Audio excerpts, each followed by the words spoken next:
अब चलते हैं नेक्स्ट क्वेश्चन की ओर। अगला क्वेश्चन आता है मांग का, क्योंकि जो मांग है उपभोक्ता के व्यवहार के सिद्धांत के अंतर्गत वह बहुत ही इंपॉर्टेंट है। तो मांग सबसे पहले देख लेते हैं कि मांग के तत्व, कि मांग किन किन तत्वों से मिलकर बनती है। तो जो मांग है वह 5 तत्वों से मिलकर बनती है। पहला है इच्छा, दूसरा है इच्छा पूर्ति के साधन, तीसरा आता है साधनों को खर्च करने के लिए तैयार रहना, तीसरा हो गया, चौथा हो गया कीमत, और पांचवा हो गया समय। तो इस प्रकार से मांग के जो तत्व हैं वह 5 हैं। ठीक है। और जबकि यदि आवश्यकता बताई जाए तो आवश्यकता 3 तत्वों से मिलकर बनती है। 3 तत्व, यदि 2 तत्व हटा दो अंत वाले, कीमत को हटा दो और समय को हटा दो, तो आपका जो 3 तत्व बनेंगे, ये शेष रहेंगे, उसे हम आवश्यकता कहेंगे। अब बात करते हैं आगे कि मांग किसे कहते हैं। तो मांग किसी वस्तु की वह मात्रा होती है जो समय के एक निश्चित बिंदु पर उपभोक्ता के द्वारा क्रय की जाती है। जैसे हम बाजार में गए और हमने 50 रुपए में 1 दर्जन केला ले लिया, तो ये हो जाएगा मांग। मांग में आदमी क्या करता है? वस्तुओं को खरीदने का काम करता है, ये मांग हो गया। समझ की बात। अगली बात आती है मांग का नियम, कि जो मांग का नियम है वो प्रोफेसर मार्शल के द्वारा दिया गया है। तो मांग का नियम क्या कहता है?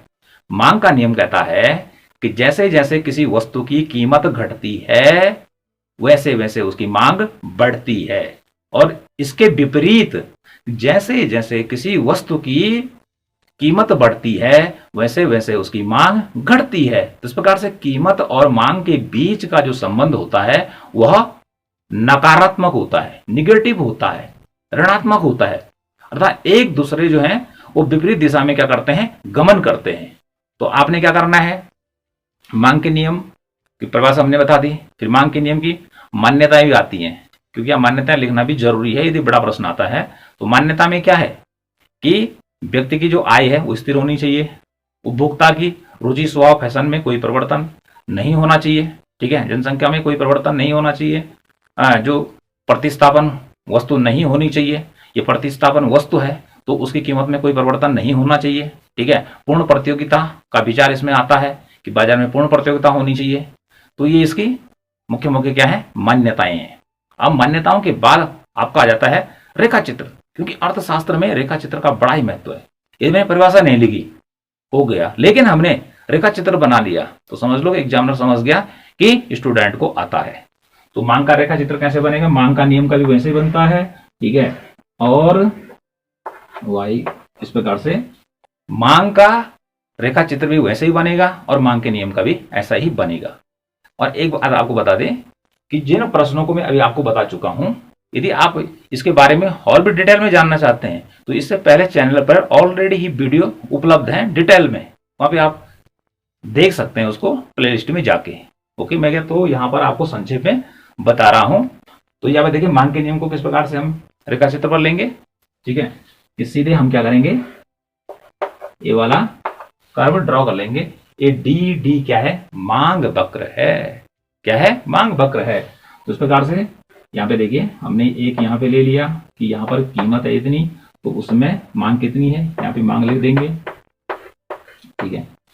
तो ओपी कीमत पर मांग है, ओ क्यू कीमत क्या होती है? घटती, तो यहाँ पे नीचे की तरफ आएगी। तो इस प्रकार से यहाँ पे ये नीचे की तरफ आ गई, ओके, इस प्रकार से। और यहाँ पर Q1 हो जाएगा और इधर की तरफ मांग क्या होगी? बढ़ गई। इस प्रकार से ये मांग के नियम का रेखा चित्र हो गया। और इसका उल्टा क्या होगा? ये तो हमने मांग घटने की बात है, कीमत घट रही है और मांग बढ़ रही है। उल्टा भी हो सकता है कि कीमत बढ़ेगी, यदि कीमत क्या होती है यहां से बढ़कर यहां जाती है तो ये वाला बॉक्स क्या हो जाएगा? समाप्त हो जाएगा। लेकिन आपने इतना नहीं करना है, आपने सीधे मांग के नियम के लिए ये वाला रेखा चित्र तैयार करना है। अगली बात आती है, अगला क्वेश्चन इसमें ले लेते हैं मांग के नियम के बाद, कि मांग का नियम लागू क्यों होता है। अर्थात ये जो मांग का वक्र है इसका ढारणात्मक क्यों होता है, ये नीचे की तरफ क्यों झुकता है, मांग का नियम की क्यों क्रियाशील होता है। तो इसके ज्यादा कारण नहीं है, 4 कारण इसके ज्यादा महत्वपूर्ण है जो बताए गए हैं। पहला आता है सीमांत उपयोगिता ह्रास नियम का लागू होना। अब सीमांत उपयोगिता ह्रास नियम क्या कहता है कि जैसे जैसे कोई उपभोक्ता एक वस्तु की एक से अधिक मात्राओं का इस्तेमाल करता है, उपभोग करता है, तो उसको उपयोगिता घटते क्रम में मिलती है। तो जब उपयोगिता घटते क्रम में मिल रही है किसी वस्तु की, तो उपभोक्ता क्या चाहेगा कि वस्तु उसको सस्ते में मिले, वस्तु उसको ज्यादा सस्ते में मिले, क्योंकि उपयोगिता घटते क्रम में मिल रही है। तो वह कीमत कितना देने के लिए तैयार होगा? सीमांत उपयोगिता के बराबर। अर्थात जो वस्तु लगातार उपभोग कर रहा है, अंतिम वस्तु से जितनी उपयोगिता मिली उतनी ही कीमत देने के लिए तैयार होगा। तो इस प्रकार से अब जब कीमत सीमांत उपयोगिता के बराबर देने के लिए तैयार होगा, तो फिर क्या होगा? वो ज्यादा वस्तुएं खरीदेगा। तो इस प्रकार से सीमांत उपयोगिता ह्रास नियम के लागू होने के कारण जो मांग का नियम है वो लागू होता है। जैसे मांग बकर का ढाल इस प्रकार से निगेटिव हो जाता है, ऋणात्मक हो जाता है। प्रश्न आता है कि मांग बकर का ढाल कैसा होता है? हमेशा ध्यान रखें कि मांग बकर का जो ढाल होता है, ठीक है, वो कैसा होता है? ऋणात्मक होता है। कीमत और मांग के बीच विपरीत संबंध होता है। ये पहला वाला तो मैंने आपको बता दिया कि मांग का नियम लागू क्यों होता है। दूसरा आता है आय प्रभाव, कि आय प्रभाव में क्या होता है कि वस्तु क्या है, पहले व्यक्ति खरीद रहा है, पहले व्यक्ति वस्तु को खरीद रहा है, माना कि वस्तु का दाम है 25 रुपया। अब वस्तु का दाम क्या हो जाता है? घटकर 15 रुपए हो जाता है। तो ऐसे में क्या होगा कि वस्तु की कीमत घट जाती है। तो घटने से क्या होगा? 15 रुपए में वस्तु को खरीद लेगा, लेकिन 10 रुपए उसके पास अब शेष बच रहे हैं। इसका मीनिंग क्या हुआ? वस्तु सस्ती होने से उसकी वास्तविक आय बढ़ गई है। और यहाँ पे मान लिया जाता है कि वह 10 रुपए भी उसी वस्तु को खरीदने पर खर्च कर देगा, और ऐसी स्थिति में क्या होगा? वस्तु की मांग बढ़ जाएगी, इसलिए मांग का नियम क्या हो जाएगा? लागू हो जाएगा। इसी प्रकार से है प्रतिस्थापन प्रभाव। जब दो वस्तुएं होती हैं, एक दूसरे के स्थान पर यूज करते हैं, चाहे अरहर की दाल खा लो, चाहे मलका की दाल खा लो, लेकिन अरहर की दाल क्या रहती है? महंगी हो जाती है, और इधर दूसरी वाली दाल क्या हो जाती है? सस्ती हो जाती है। तो व्यक्ति क्या करेगा? महंगे के स्थान पर सस्ते वाले को परचेज करेगा। तो ऐसी स्थिति में क्या हो जाएगा कि जो सस्ती हुई है उसकी मांग बढ़ जाएगी, और ऐसी स्थिति में मांग बढ़कर क्या हो जाएगा? इसका ढाल ऋणात्मक हो जाएगा।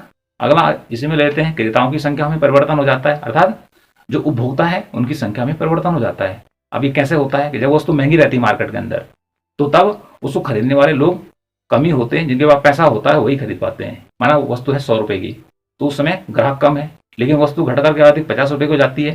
तो जो लोग पहले उसको नहीं खरीद पा रहे थे, जिनके पास 80 रुपया था, ठीक है, 60 रुपया था, 50 रुपया था, 90 रुपया था, अब वो व्यक्ति भी उस वस्तु को खरीदना शुरू कर देंगे। तो इससे उपभोक्ताओं की संख्या क्या हो जाएगी? बढ़ जाएगी। और जब उपभोक्ताओं की संख्या क्या हो जाएगी? कब बढ़ रही है? कि जब प्राइस घट रहा है। उपभोक्ताओं की संख्या कब बढ़ रही है? कि जब प्राइस घट रहा है। तो प्राइस घटेगा तो ऐसी स्थिति में मांग बकर क्या हो जाएगा? उसका ढाल ऋणात्मक हो जाएगा। वो नीचे की तरफ क्या करेगा? झुकेगा, जैसे इस प्रकार से दे रखा है। ओके, इसी में अगला लेते हैं कि मांग के नियम के अपवाद। मांग के नियम का अपवाद का अर्थ क्या है? अब मांग बकर, यहीं पे रेखा चित्र ले लेते हैं। इसी प्रकार से रेखा चित्र सेम रहेगा, आप टाइटल वही लिखेंगे, ठीक है।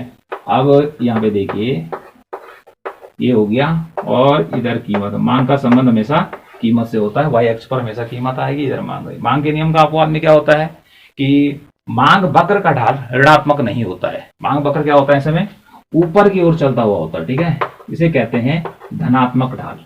मांग बकर नीचे से ऊपर की ओर जाएगा, तो ये ढाल हो गया धनात्मक।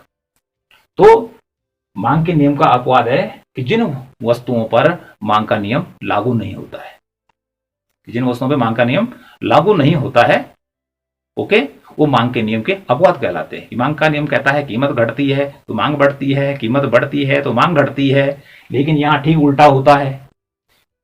अब उल्टा किन किन परिस्थितियों में होता है, पहला देख लेते हैं कि जैसे अनिवार्य वस्तुएं हैं, जैसे हमारा भोजन है, गेहूं, चावल, ज्वार, बाजरा, जो मक्का है, ठीक है, जिसके पास पैसे हैं और जिसके पास कम पैसे हैं उन सबके लिए उपलब्ध है। जैसे कपड़े हैं, ठीक है, आवास है, मतलब बहुत ही जरूरी है, जिनके बिना हम जी नहीं सकते हैं। तो यदि जो नेसेसरी गुड्स है, यदि गेहूं चावल का दाम बढ़ता है, दाल का दाम बढ़ता है, तो क्या होगा? लोग वस्तु को कम नहीं खरीदेंगे। रोटी ऐसा नहीं कि पहले 4 खा रहे थे, 1 खाना शुरू कर दिया, उतना ही इस्तेमाल करेंगे, ठीक है, चाहे उसका प्राइस बढ़े। और यदि घटता है तो ज्यादा स्टोर भी नहीं करेंगे, उनकी मांग लगातार मार्केट में लगभग एक जैसे बनी रहती है। तो अनिवार्य किस्म की वस्तुओं पर मांग का नियम लागू नहीं होता है। ओके, चाहे कीमत घटे और चाहे बढ़े, उनकी मांग लगभग बराबर बनी रहती है। तो इस प्रकार से मांग का नियम का अपवाद हो गया। दूसरा है कि भविष्य में कीमत बढ़ने की संभावना या घटने की संभावना। यदि भविष्य में कीमत बढ़ने की संभावना है तो उपभोक्ता क्या करता है, हम क्या करते हैं? अभी मालूम है कि अभी 10 रुपए की वस्तु है और हमें भविष्य में लगता है इसने 20 रुपए का होने वाला है, ऐसी कोई न्यूज आ रही है, तो हम वर्तमान में यदि उसका कीमत 12 रुपए भी हो जाए तो हम उसको बढ़ी हुई कीमत पर ही खरीदने लगते हैं। तो इस प्रकार से बढ़ी हुई कीमत पर जब वस्तु को खरीदेंगे, ठीक है, भविष्य की आशंका को देखते हुए, तो फिर यहाँ पे मांग का नियम लागू नहीं हो रहा है, क्योंकि हम कीमत बढ़ रही है और हम ज्यादा वस्तु को क्रय कर रहे हैं। और मांग का नियम क्या कह रहा है कि कीमत घटती है तो मांग बढ़ती है, लेकिन यहाँ तो उल्टा हो रहा है कि कीमत बढ़ रही है और मांग भी बढ़ रही है। दूसरा क्या होता है कि भविष्य में कीमत घटने की आशंका, कि वर्तमान में हमें पता चला है कि हम जो वस्तु ले रहे हैं वो 5 रुपए की है और भविष्य में हमें पता है, ये न्यूज आती है कि भविष्य में सस्ती हो सकती है, तो हम उसकी मात्रा को वर्तमान में घटाना शुरू कर देंगे। ओके, तो भविष्य की में यदि कीमत बढ़ने की यदि आशंका रहती है, संभावना रहती है बढ़ने की भी और घटने की, तो ऐसी स्थिति में क्या होता है कि मांग का नियम लागू नहीं होता है। तो 2 बता दिया। तीसरा क्या है, प्रतिष्ठा सूचक वस्तुएं। अब प्रतिष्ठा सूचक वस्तुएं कौन है, जो अमीर लोग जिनका इस्तेमाल करते हैं, उन पर मांग का नियम लागू नहीं होता। जिन वस्तुओं का वह यूज करते हैं, उपभोग करते हैं, जैसे महंगी गाड़ियां हो, कार हो, हीरे जवाहरात, ठीक है, ऐसे लोग इसके द्वारा अपना स्टेटस सिंबल लोगों को दिखाना चाहते हैं, तो इन वस्तुओं पर भी मांग का नियम लागू नहीं होता। इनकी कीमत बढ़ती है तो इनकी मांग भी बढ़ जाती है। ठीक है, यहाँ पे देख लेते हैं कैसे बढ़ती है। इस प्रकार से आप एक यहाँ पे ले लेंगे, ओके, कि कीमत यहाँ पी और क्वांटिटी है। यहाँ पर अब क्या होता है कि कीमत यहाँ से ऊपर बढ़ जाती है, ठीक है, कि यहाँ से कीमत बढ़ी इधर को और पता चला कि मांग घटने की जगह इधर की तरफ बढ़ गई। तो इस प्रकार से इसको हम दर्शा सकते हैं। तो प्रतिष्ठा सूचक वस्तुएं हैं, चाहे वो कीमत भविष्य में बढ़ने की संभावना है या घटने की संभावना है, ठीक है, तो इन पर मांग का नियम लागू नहीं होता है। प्रतिष्ठा सूचक वस्तुओं पर मांग का नियम लागू नहीं होता है। इसी प्रकार से जो गिफिन गुड्स हैं, गिफिन वस्तुएं हैं, जो हीन वस्तुएं हैं, उन पर मांग का नियम लागू नहीं होता है, क्योंकि जो गिफिन वस्तुएं होती है वो मांग के नियम के विपरीत चलती है। यहाँ पे कीमत घटने से मांग बढ़ रही है, लेकिन जो गिफिन गुड्स होती है उसकी जैसे जैसे कीमत बढ़ती है उसकी मांग भी बढ़ जाती है। तो गिफिन वस्तुओं पर मांग का नियम लागू नहीं होता है। तो इस प्रकार से कुछ अपवाद मैंने आपको बताए कि जिन पर की मांग का नियम लागू नहीं होता है। बढ़ते हैं अगले प्रश्न की ओर। प्रश्न है कि मांग की कीमत लोच क्या है, या मांग की कीमत लोच किसे कहते हैं, या मांग की मूल्य सापेक्षता भी इसको कहते हैं, तथा यह कितने प्रकार की होती है। तो सबसे पहले मांग की कीमत लोच की हमने परिभाषा लिखनी है।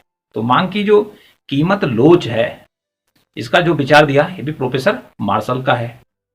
तो जहां पर मांग का नियम आता है, तो मांग का नियम जो है ये नहीं बतलाता है कि मांग में परिवर्तन कितना हो रहा है, कितनी मांग मात्रा में परिवर्तन हो रहा है, केवल एक दिशा का सूचक देता है। कीमत घटने से क्या होती है, मांग बढ़ती है, और कीमत बढ़ने से मांग क्या होती है, घटती है।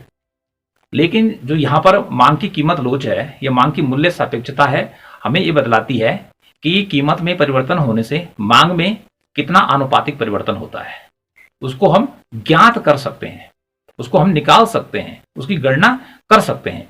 तो इसकी डेफिनेशन क्या होगी कि मांग की कीमत लोच, कि किसी वस्तु की कीमत में परिवर्तन होने से उसकी मांग में जो आनुपातिक परिवर्तन होता है उसे मांग की कीमत लोच कहते हैं। तो इस प्रकार से ये हो गया मांग की कीमत लोच की परिभाषा। और इसको सूत्र के रूप में भी लिख सकते हैं, ईडी अर्थात इलास्टिसिटी ऑफ डिमांड, यहां पे लिखेंगे आप, और वस्तु की मांग में आनुपातिक परिवर्तन बटे वस्तु की कीमत में आनुपातिक परिवर्तन।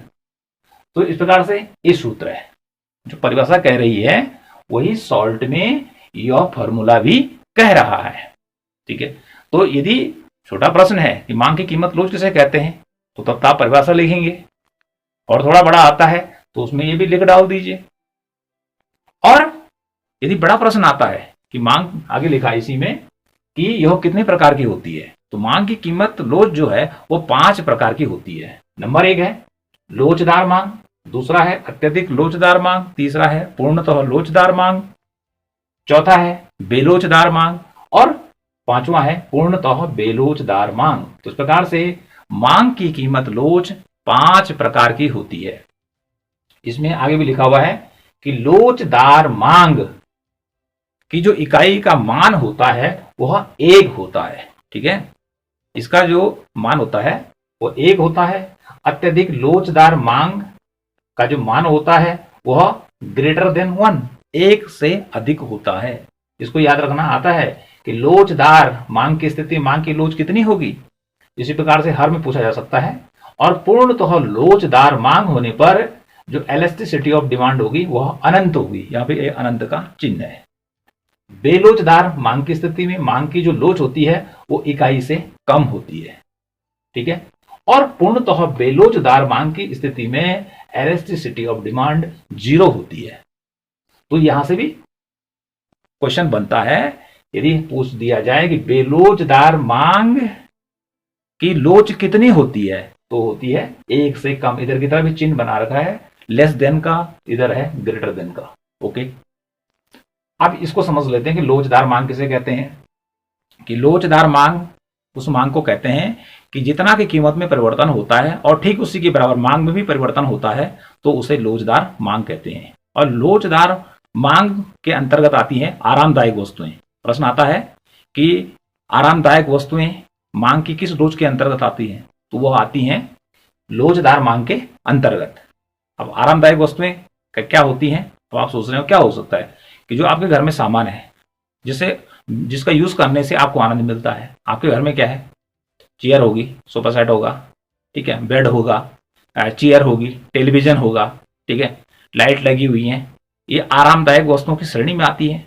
आप चेयर में बैठ रहे हैं, आपको आनंद मिल रहा है, आपको जमीन में बैठा दिया, मिट्टी में बैठा दिया जाए तो आपको क्या होगा, आनंद नहीं आएगा, असंतुष्टि पैदा होगी। तो ये आरामदायक वस्तुएं होती हैं, ठीक है। दूसरा आता है कि अत्यधिक लोचदार मांग। अब अत्यधिक लोचदार मांग किन वस्तुओं की होती है।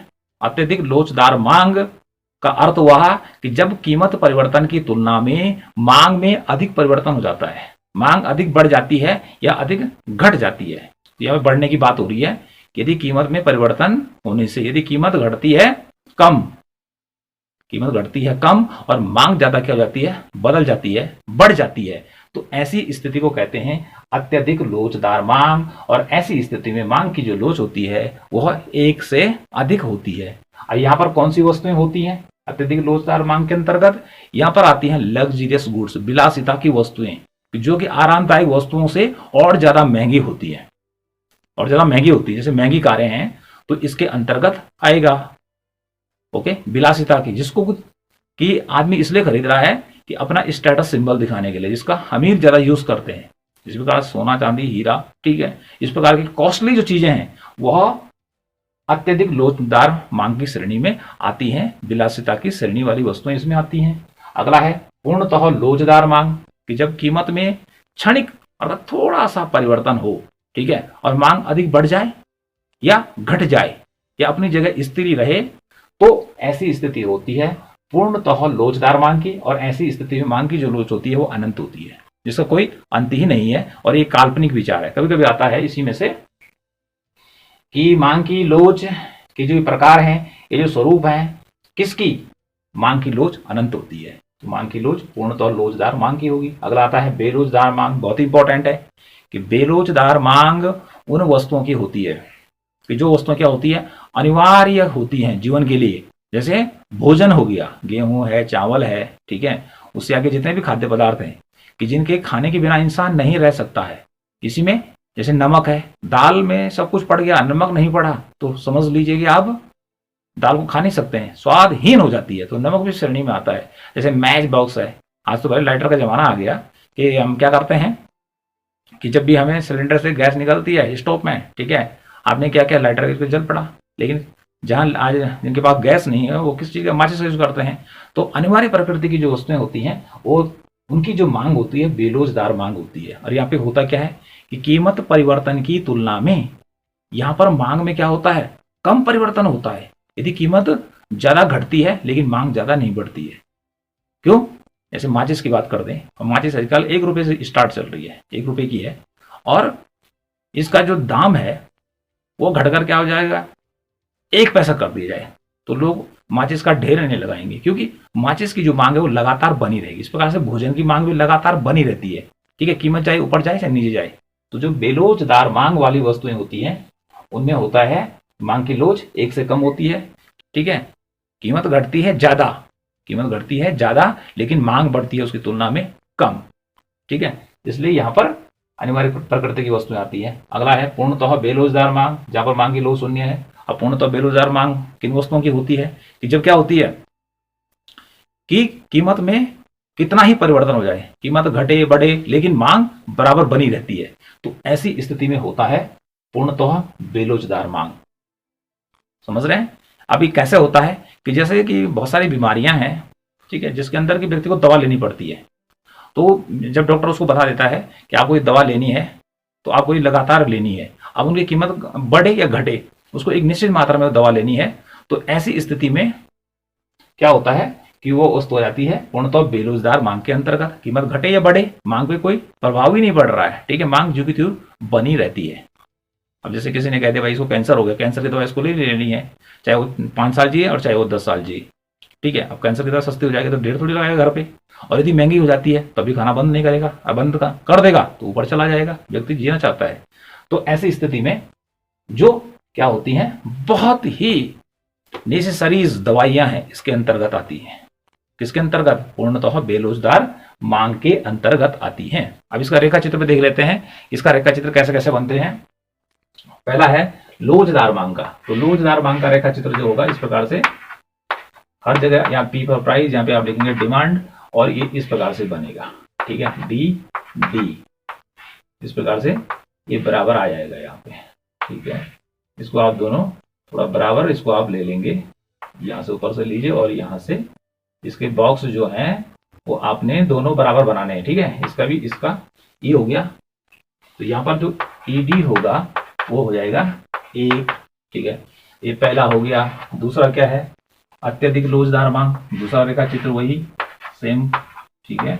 यहाँ पर डिमांड लिखेंगे, यहाँ पे प्राइस लिखेंगे। इसका रेखा चित्र बनाने के लिए आपको थोड़ा ऐसा करके ये कर्व ड्रॉ करना पड़ेगा फ्री हैंड से। पहले यहाँ पे लेंगे इतना, ये प्राइस है इतना, ठीक है, और प्राइस घट गया हो गया इतना, इतना नीचे गया प्राइस P1 हो गया, और डिमांड इधर बढ़ गई, तो इसकी तुलना में ये बॉक्स क्या होगा? बड़ा होगा।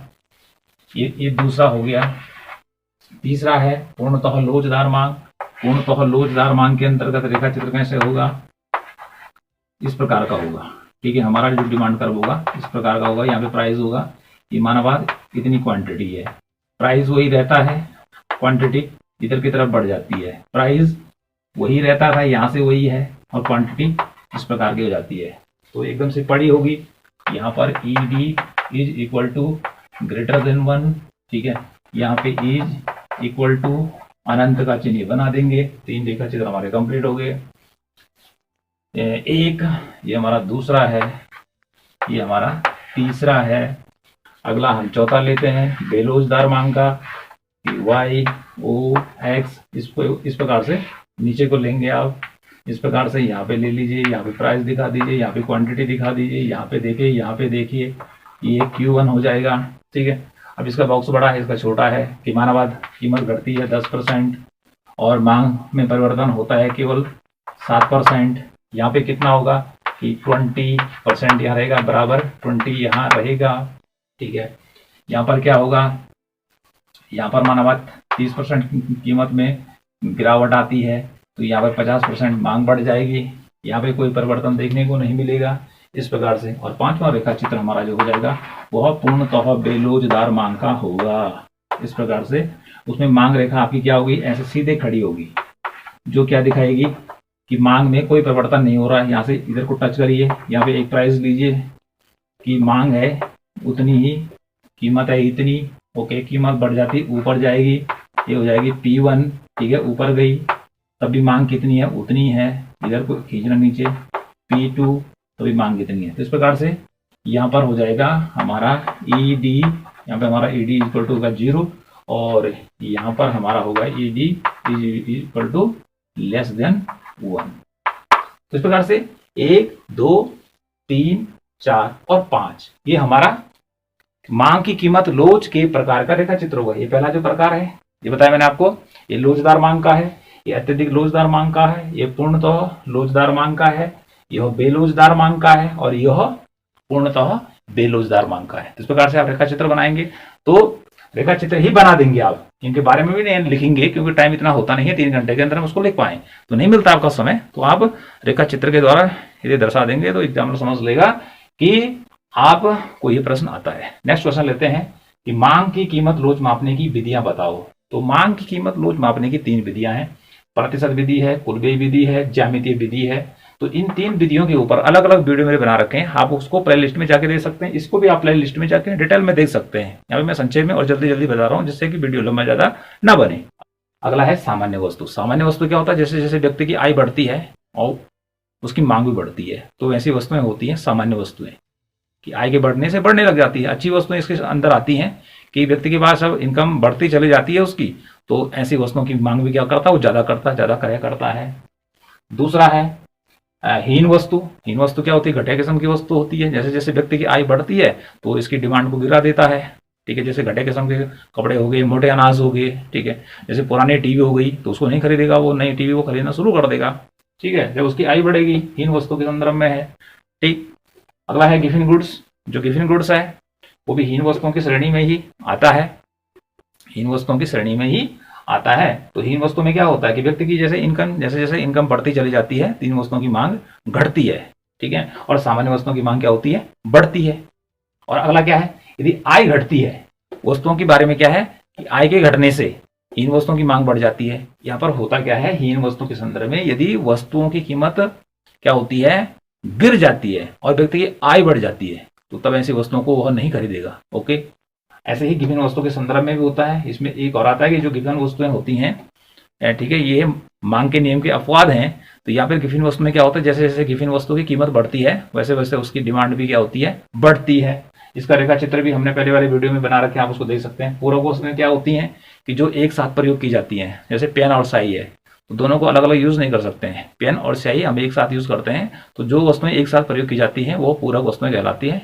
तो यहाँ पे इनसे संबंधित प्रश्न लगभग पूछे ही जाते रहे हैं। तो पूरक वस्तुएं पेन और स्याही हो गए, एक साथ इस्तेमाल कर सकते हैं। गाड़ी है तो गाड़ी के लिए क्या चाहिए, उसमें पेट्रोल भी चाहिए। ट्रक किससे चलेगा, डीजल से चलेगा। कार किससे चलेगी, पेट्रोल से चलेगी। ओके, इसी प्रकार से देखिए अगला है हमारे पास पूरक वस्तु में प्रतिस्थापन वस्तुएं। प्रतिस्थापन वस्तुएं कौन सी होती हैं, वे वस्तुएं प्रतिस्थापन होती हैं जो हमारी एक ही आवश्यकता को पूरा करती हैं, वो प्रतिस्थापन वस्तुएं कहलाती है। अब प्रतिस्थापन जैसे गुड़ है, चीनी है, तो आपके घर में गुड़ नहीं है तो चीनी ले लीजिए, और चीनी नहीं है तो गुड़ ले लीजिए, ठीक है। इसी प्रकार से बहुत सारी दालें हैं, बहुत सारी सब्जियां हैं, एक नहीं दूसरी ले लीजिए। आलू नहीं है तो आप जाके गोभी का इस्तेमाल कर सकते हैं, ठीक है। गोभी में के अंदर फूल गोभी भी है तो पत्ता गोभी भी है। तो इस प्रकार से एक दूसरे के क्या है, ये प्रतिस्थापन है, सब्स्टिट्यूट्स गुड्स कहलाती हैं। तो सामान्य वस्तु हो गए, हीन वस्तु हो गए, विभिन्न वस्तुएं हैं, पूरक वस्तुएं हैं, प्रतिस्थापन वस्तुएं। ये भी बहुत ही महत्वपूर्ण प्रश्न है। अगला है एक दिष्ट अधिमान के बारे में, कि एक दिष्ट अधिमान किसे कहते हैं, इंग्लिश में है मोनोटोनिक प्रीफरेंसेस। मोनोटोनिक प्रीफरेंसेस होता क्या है, बहुत ही इंपॉर्टेंट है, इसको देख लेते हैं। कि एक उपभोक्ता विभिन्न वस्तुओं के उन 2 बंडलों को अधिमान देता है। एक उपभोक्ता विभिन्न वस्तुओं के उन 2 बंडलों को अधिमान देता है जिसमें एक वस्तु की मात्रा पहले से ज्यादा हो, जिसमें एक वस्तु की मात्रा पहले से ज्यादा हो तथा दूसरी वस्तु की मात्रा पूर्ववत रहे, पहले जैसे रहे अर्थात कम ना हो। इस परिभाषा को आप याद कर लेंगे। ओके, और मैं यहां पे इसको बतला देता हूं कि जो ये मोनोटोनिक होता है या एक दिष्ट अधिमान है, इसको हम उदाहरण के द्वारा कैसे दिखा सकते हैं कि मानावाद, ये हमारे पास एक बंडल है, इसमें हमारा रखा है सेब और इसी के साथ अमरूद है। ओके जी, और दूसरा जो बंडल है वो भी सेब और अमरूद का ही है। देख लीजिए, अब यहाँ पे सेब और अमरूद है, ठीक है। यहाँ पे देखिए इस प्रकार से, यहाँ पे सेब और अमरूद के अंदर ही इसी को डाल लेते हैं कि कितनी कितनी मात्रा है। सेब है 12, अमरूद है 13। ओके, यहाँ पर सेब कितने हैं 12 और अमरूद हो गए 20। अब देखिए ये पहला बंडल है कि जिसको कि उपभोक्ता क्रय करता है। इस बंडल में सेब रखे हुए 12, ठीक है, और अमरूद है 13। ओके, अब व्यक्ति के पास क्या होता है, अब अगला बंडल आता है उसके सामने, वो इसको परचेज करता है। ओके, और कीमत सेम है, तो व्यक्ति क्या करेगा कि यहां पर इस बंडल की तुलना में इसको ज्यादा प्रीफरेंस देगा, डिमांड देगा। क्यों देगा, इसलिए देगा कि देखिए कि 12 सेब और 12 सेब इसमें भी है, जिसमें ये कहा कि पहले जैसे मात्रा बनी रहनी चाहिए, तो 12 सेब, यहाँ 12 सेब है। लेकिन इस बंडल को प्रेफरेंस क्यों दे रहा है, क्यों ज्यादा खरीद रहा है इसको, क्योंकि इसमें अमरूद कम है 13 है और इसमें 20 है, अर्थात 7 अमरूद ज्यादा है।